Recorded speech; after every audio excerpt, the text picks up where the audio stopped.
প্রিয় বন্ধুরা, আপনারা আসলে এই যে ভিডিওটি দেখতে পাচ্ছেন, এটি হচ্ছে দুবাইয়ের শপিং মহলের ভিডিও। এই ভিডিওটি আপনাদেরকে আসলে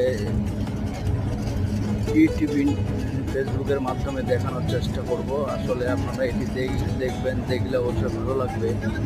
দুবাই আসলে একটি উন্নত জায়গা।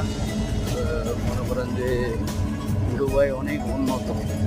যারা এসেছেন আছেন তারা বুঝতে পারবেন দুবাই একটা ঐতিহ্য। আসলে এশিয়া মহাদেশের ভিতরে দুবাই অনেক উন্নত। তো যাই হোক ভাইরা, এই শপিং মহলে একটি দৃশ্য দেখতে পাচ্ছেন আপনারা। এটি আসলে খুব সুন্দর মার্কেট একটা। এই মার্কেটটাতে আসলে আপনার মন কলিজা ঠান্ডা হয়ে যাবে। কারণ কি, এখানে এমন কিছু নাই যে পাওয়া যাবে না। ছোট বড় সকলের শপিং পাওয়া যায় এখানে।